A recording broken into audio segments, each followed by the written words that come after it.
পানীলাওৰে মাছ আৰু তাতে দিছোঁ কলা খাৰ। গতিকে এইখন ৰেচিপি আমাৰ সকলোৰে পৰিচিত নহয়নে বাৰু? আজি মোৰ পদ্ধতিৰে কেনেকৈ বনাওঁ সেইটোও আপোনালোকক এই ব্লগটোৰ জৰিয়তে দেখাম। আহকচোন ভিডিঅ'টো আৰম্ভ কৰোঁ। এয়া আমাৰ আদি। মোক দিছা নিজে নিজে চৰ্দি লাগি যাব ন, ঠাণ্ডা ঠাণ্ডা। হেল্ল' এভৰিৱান, কি খবৰ আপোনালোকৰ? মোৰ খবৰ ভাল বেয়াৰ মাজতে, কাৰণ বতৰ একদম বেয়া আৰু বেছিকৈ ৰ'দ দিলেও প্ৰব্লেম, বেছিকৈ বৰষুণ দিলেও প্ৰব্লেম। এয়া আদি এই ৰাতিপুৱা উঠিয়ে গাড়ী চলাত লাগিছে। আমি ব্ৰেকফাষ্ট কৰি মেলি আজৰি। ব্ৰেকফাষ্টত আজি চিলা খালোঁ। মই ৰেচিপিটো বাৰু কেতিয়াবা আপোনালোকক দিম, কেনেকৈ বনাওঁ কি বনাওঁ। আৰু এতিয়া ভাবিছোঁ ব্লগটো আৰম্ভ কৰোঁ। ব্লগ হিচাপত নহয়, ৰেচিপিয়ে দিম বাৰু, কিন্তু ভাবিলোঁ আপোনালোকৰ লগত অকণমান কথা পাতোঁ। ৱেডাৰ একদম বেয়া, মানে নন ষ্টপ আজি 1 উইকৰ বেছি হ'ল। বৰষুণেই দি আছে। বেছি ডাঙৰ বৰষুণ নিদিলেও কণ্টিনিউৱাছ বৰষুণ। কাপোৰ কানিবিলাকো শুকোৱা নাই। ভাবিছোঁ অকণমান কাপোৰ কানিবিলাকো ধুই লওঁ, আৰু আজি ধুলেতো কালিহে শুকাব, হ'লেওতো ধুবই লাগিব। এসোপামান জমা লাগি আছে, কাৰণ কালি ধুব পৰা নাই। কালি বেছি বৰষুণ আছিল, আজি যেনিবা অলপমান কমিছে। এতিয়া ভাবিছোঁ আৰু কি কৰিব পাৰোঁ। বৰক আজি ব্লগটো ষ্টাৰ্ট কৰোঁ। অকণমান আপোনালোকক এনেই দেখাম কি কৰোঁ, কি বনাওঁ। স্পেচিয়েলি ৰেচিপিয়ে দিম বাৰু কি বনাওঁ। কাপোৰ কেইটামান আছে, ধুই লওঁ। আৰু এয়া আমাৰ আদিক চাওক, বাথৰুমত একদম অৱস্থা তাৰ। আদি কি কৰিছা? পানী নালাৰে নহয়।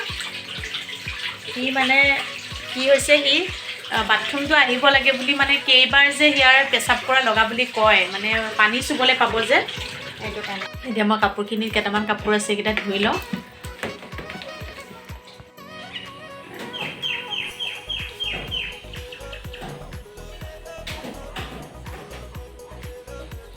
ফাইনেলি গা পা ধুই আজৰি হ'লোঁ, আৰু এতিয়া বনাম লাঞ্চ। আৰু আজি লাঞ্চত বনাম পানীলাওৰে মাছ, আৰু কিন্তু খাই দিম দেই, কাৰণ পানীলাওটো আনিবলৈ আজি 3-4 দিন হ'ল। গতিকে 3-4 দিন হ'লে গম পাই যে পানীলাওটো পটককৈ নিসিজে, গতিকে অলপমান খাই দিলে টেষ্টো ভাল আহিব, আৰু পানীলাওত মাছ আছে যিহেতু আৰু টেষ্টি হ'ব। আৰু ভাবিলোঁ আপোনালোকৰ লগতো আজি শ্বেয়াৰ কৰোঁ ৰেচিপিটো, হয় নহয়? লাঞ্চত কিনো খাওঁ, আৰু সকলোৰে পদ্ধতি বেলেগ বেলেগ হয় বনোৱা। আপোনালোকেও বনাব জানে, পানীলাওৰে মাছৰ আমাৰ অসমীয়া থলুৱা খানা হয়, সকলোৱে বনায়। তথাপিতো ভাবিলোঁ কি মোৰ ষ্টাইলত আজি কেনেকৈ বনাওঁ আপোনালোকৰ লগতে দেখাওঁ। ব'লক আজি ভিডিঅ'টো আৰম্ভ কৰোঁ। পানীলাও এটা ডাঙৰ চাই লৈ লৈছোঁ, কিন্তু গোটেইটো নিদিওঁ বাৰু। তাৰে আধা অংশ মই ধুনীয়াকৈ কাটি মেলি ধুই ল'লোঁ, আৰু যিমান পাৰোঁ সৰুকৈ কাটিছোঁ। আৰু লগত দিম এটা ডাঙৰ পিঁয়াজ, আদা নহৰুখিনি থেতেলাই ল'ম, জিৰা লৈছোঁ, এটা শুকান জলকীয়া আৰু 2 খিলা তেজপাত লৈছোঁ। আৰু মই মছলা বেলেগ একো ইউজ নকৰোঁ, আৰু আপোনালোকে মোৰ ভিডিঅ' চালে গম পায় মই মছলা একদম কম ব্যৱহাৰ কৰি পেলাই মই বনাওঁ। আৰু লগত এয়া কলা খাৰ, যিহেতু আমি খাৰ বনালে আৰু বিশেষ মছলাৰ জৰুৰতে নাই। কেৰাহীত তেল দি প্ৰথমতে আমি কি কৰিম, মাছখিনি ভালদৰে ভাজি ল'ম। সেইখিনি মই বৰ বিশেষ দেখা নাথাকোঁ, জাষ্ট মাছটো ফ্ৰাই কৰিছোঁ। মাছ ফ্ৰাই কৰিবলৈতো চবেই জানে, খালি মাছ ফ্ৰাই কৰাৰ আগত আপোনালোকে অকণমান তাত মিঠাতেল সানি ল'ব, যিটো আমাৰ সৰিয়হৰ তেল। তেতিয়া কি হয়, চিটিকি নাযায়, কাৰণ কেতিয়াবা কি হয়, তেলীয়া মাছ থাকিলে চিটিকি আহিলে আমাৰ ক্ষতি হ'ব পাৰে। গতিকে সেইটো আপোনালোকক এটা টিপছ দি দিলোঁ, হয়তো বহুতে জানে। এতিয়া একেখন কেৰাহীতে মই শুকান জলকীয়া, তেজপাত, পিঁয়াজ আৰু জিৰাখিনি দিলোঁ, আৰু লগত আদা নহৰু আৰু থেতেলাই পেলাই দি দিম। এইখিনি যেতিয়া ভালদৰে ভাজি ল'ম, তাৰপিছত ভজা হোৱাৰ পিছত মই ইয়াতে পানীলাওখিনি দি দিম। পানীলাও খাৰ নিদিয়াকৈ খায়ো ভাল লাগে, কিন্তু ফ্ৰেছ পানীলাও হ'ব লাগে। যিহেতু আমাৰ পানীলাওটো মই ক'লোৱে 2-3 দিন হ'ল আনিবলৈ, মাছ নোহোৱাৰ কাৰণে বনোৱা নাছিলোঁ। আৰু মই বিশেষকৈ পানীলাও এনেই খাই ইমান এটা ভাল নাপাওঁ। কিবাকিবি ৰেচিপি আছে বাৰু পানীলাওৰ, কিন্তু এইকেইদিন বতৰ বেয়াৰ কাৰণে কিবা এটা এলাই লাগি আছে। সেইকাৰণে যেনেকৈ পাইছোঁ তেনেকৈ খাই আছোঁ। আৰু শুই থকাই বতৰ দিছে নহয় জানো, একদম পূৰা পকৰা চকৰা বনাই খাবলৈহে বেছিকৈ মন যায়, ভাত খাবলৈ ইমান মনেই নোযোৱা হৈছে। আৰু এনেদৰে গোটেইখিনি ভাজি পেলাই ইয়াত নিমখ দি দিম। যিহেতু খাৰ দিম, খাৰত হালধি দিব নালাগে বুলি জানে আপোনালোকে প্ৰায়ে, তথাপিতো মই কৈ দিছোঁ, কাৰণ ৰিয়েকশ্যন কৰে। গতিকে এইখিনি মই অকণমান সময় ঢাকনি দি দিছোঁ। আৰু এতিয়া আমি ইয়াতে কি কৰিম, কলাখাৰখিনি দি দিম। কলাখাৰ দিয়াৰ পিছত পুনৰ আমি ঢাকনি দি দিম। কলাখাৰ মই 2 চামুচ ব্যৱহাৰ কৰিছোঁ, যিহেতু এইটো ঘৰতে বনোৱা হয়, বহুত ষ্ট্ৰং হয়। গতিকে মোৰ যিখিনি চব্জি আছে সেইখিনি অনুসাৰে 2 চামুচ যথেষ্ট হয়।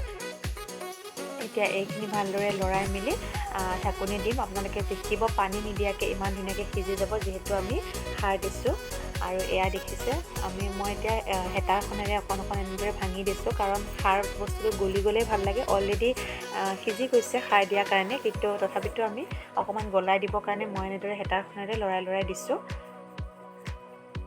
এতিয়া মই এটা ছাইডত গেছত গৰম পানী বহাইছোঁ, গৰম পানী মই দিম। মই প্ৰায়ভাগ চব্জিতে গৰম পানী ব্যৱহাৰ কৰোঁ, আৰু আপোনালোকে নিজে মন কৰিব যেতিয়া চব্জি এখনত আমি ঠাণ্ডা পানী ঢলাতকৈ গৰম পানী দিওঁ তেতিয়াহ'লে বেছি সোৱাদ হয় খাবলৈ। আৰু এতিয়া মাছখিনি দি অকণমান বইল আহিবলৈ দিম, কাৰণ মাছৰ সোৱাদটো যেতিয়া চব্জিখনত আহিব খাবলৈ আৰু বেছি টেষ্টি লাগে।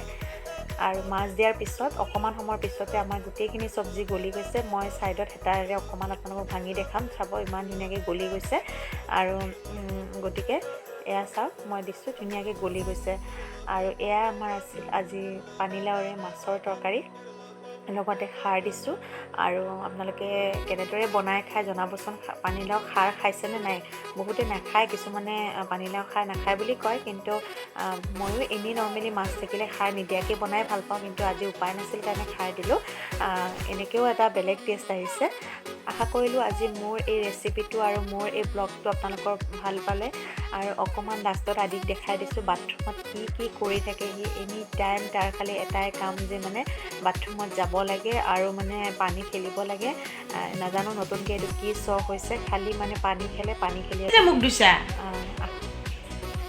মোক ধুইছা নিজে নিজে চৰ্দি লাগি যাব ন, ঠাণ্ডা আহা।